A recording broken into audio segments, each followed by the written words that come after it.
Good morning, good morning. So, ito na po ang sinasabi ko sa inyo for today's video ay magdadrive tayo ng Bajaj RE mula Cavite hanggang Lucena, Quezon Province, yes. At samahan nyo kami ha.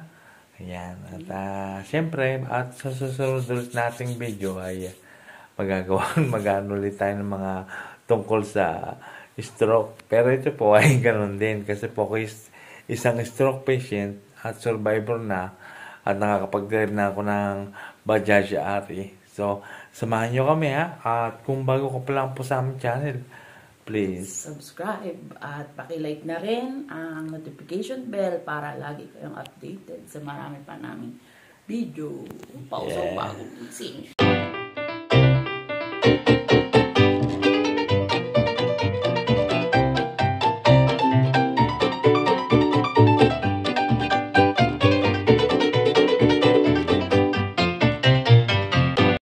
Alright mga kagatas, mga ka-stroke. So ito po ang gagamitin nating service, Bajaj RE. At ako po mismo magdadrive niyan. So ang time check po natin ay eksaktong alas 3 ng umaga.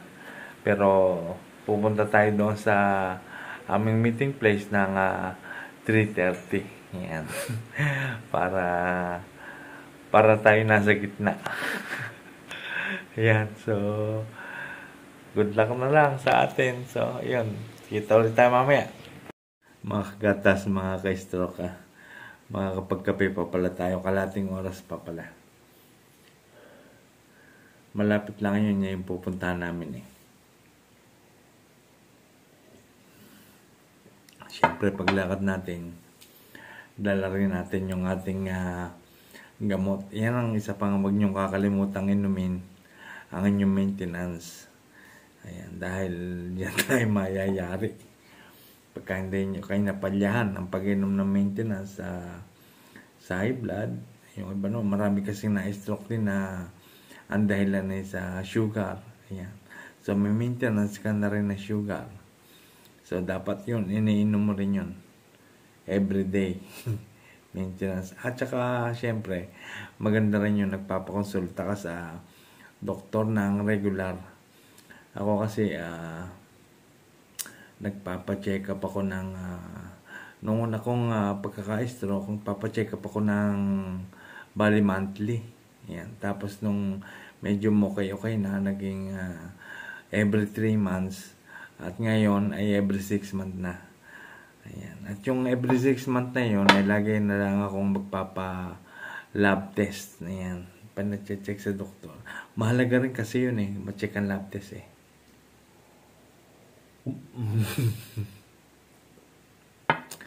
Ayan. So, ingat po tayong lahat ha. Kita-kita lang tayo mamaya. Po tayo sa aming meeting place kung saan dito kami magmumula. Simula Cavite hanggang Lucena. Ayun na po, ayan po ang aming bukuyo ng aming founder. Napakaganda po na kanyang Bajaj RE niya. Ayan, no? Hindi pa masyadong kita, madilim kasi, madilim pa. So, mamaya na lang ha, samahan nyo kami ha. Dito kami nag-briefing. Inumpisa na nga namin ang meeting sa pamumuno ni President Jojo Pirenya. Sinasabi niya na pag may naiwan ay antayin. Meron din kaming speed limit. At sinasabi rin ng aming founder na lagi rin nakacheck sa dashboard kung lumalampas na sa speed limit na aming gagamitin. Kaya dapat lagi ka nakamonitor.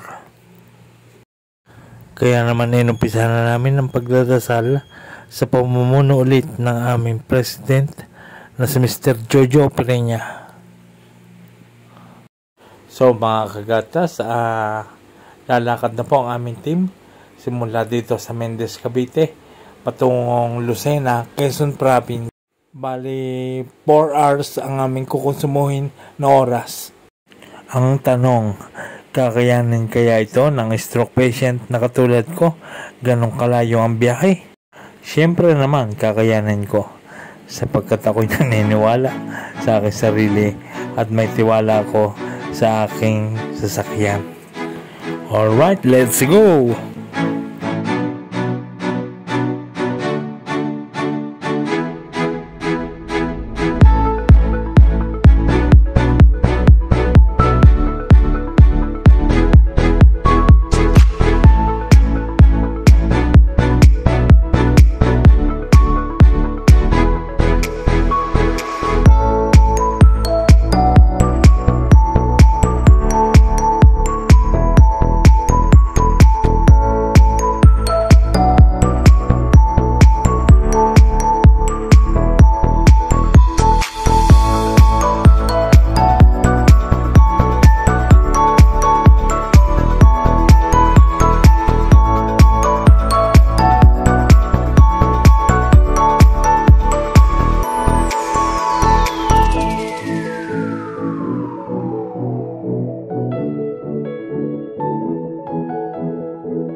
Zigzag Road. Oh my God, parang Batangas Zigzag Road.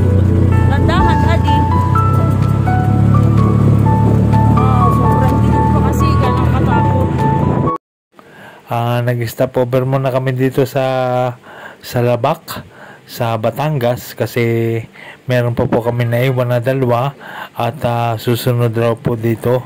Medyo nahilo ko doon sa zigzag na yun. Napakaraming zigzag at napakalalalim at napakadilim.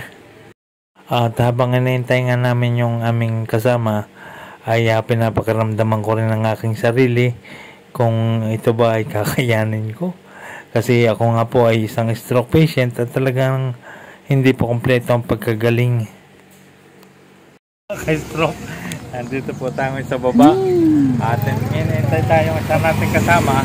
Hinihintay natin pero inabot na tayong liwanag dito. So, ayan po ang ating mga bukyo. Ayan, pakita ulit natin.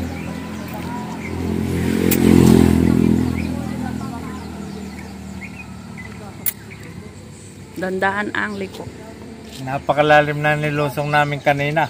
Dito kami dumaan sa sungay. At napakahirap palang dumaan dito pagkagabi.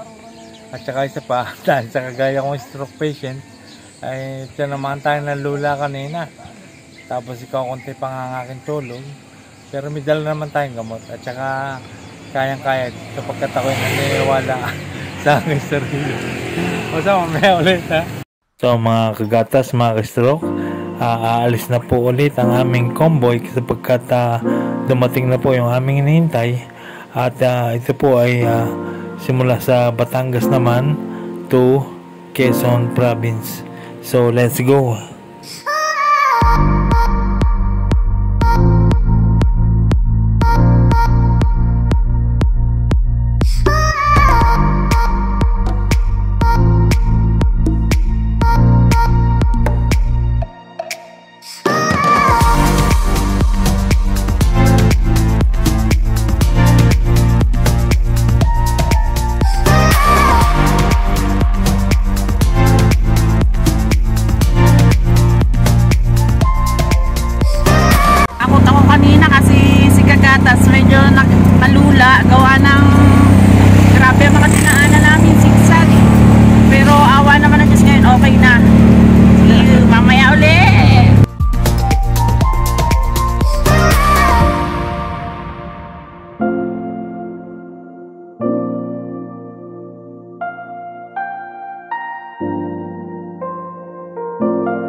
At my pagdating nga God. namin ng Laguna, ay ito ang aming sinapit.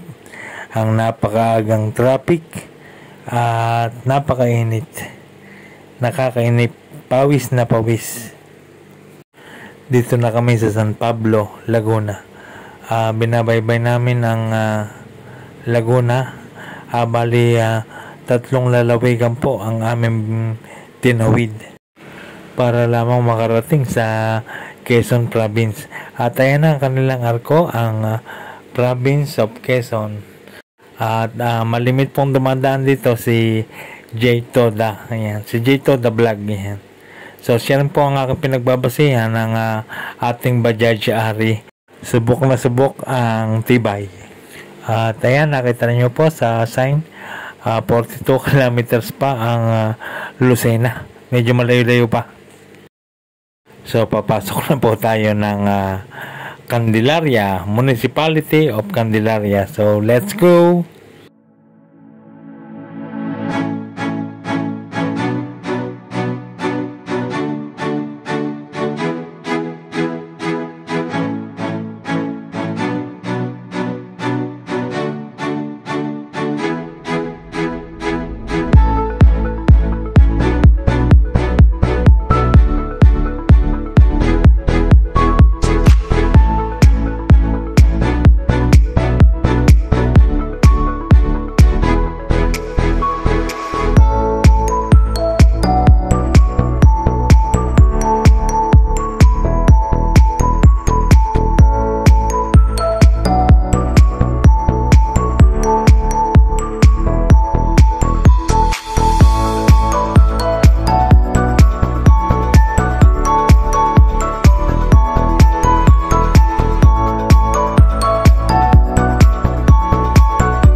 Nag-stop over kami dito sa gasoline station at nagpasali na rin ako kahit marami pang gas.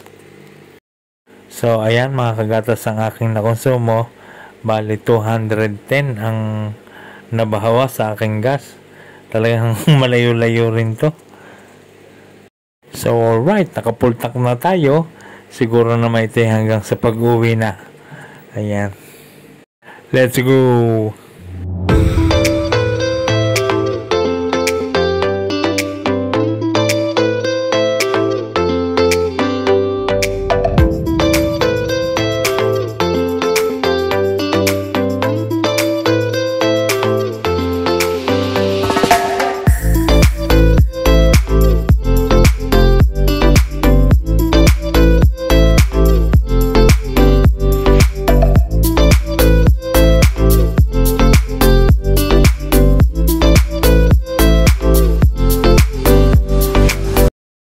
Dito na po tayo sa venue sa Lucena. Sa isang Lucena. Ayan. Dito po gaganapin ng charity event sa covered court ng isang Lucena. So mga kagatas, tingnan po natin ang loob ng covered court at iba't ibang chapter po mga narito ng mga riders. So ang hangarin po ng aming team ay maghatid ng tulong na amin pong pag-aambag-ambagan at kami po mismo ang mag-aabot kahit saan lugar ka man. At ipapakita ko po sa inyo ang tutulungan. So ayan po sila, yung dalawang itim na nasa harap. Yan po ay mag-ina. Mag-ina in black. Mga kagatas, mga ka-stroke, tinan nyo itong nakita ko. Napakaganda ng tricycle, oh. Tad-tad siya ng stainless, mga tornilyo, oh. Para siyang tikrin-tinik. Napakaangas. Oh, forma. At syempre, pagkabot natin ng tulong at nakuha na natin ng certificate, ay tayo ay uuwi na.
So yon mga kagatas, mga ka-stroke, nag-stop over muna kami dito sa restaurant at tapat-tapat ang mga restaurant dito. At dito napili namin kay Liliw. Ayan. Kumain kami dito at napakasarap ng pagkain dito. Nagtanghalian muna kami. At pagkatapos namin kumain, di larga na. So, uwi na.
Nahuli sa labas. Si Lyra, ayan o, on duty. Mahirap, nakakapagod, tinatamaan ka ng sinag ng araw, pinagpapawisan, at nagugutom sa daan. Pero sa kabila nito, ay mayroong kakaibat na kasiyahan itong aming ginagawang ito.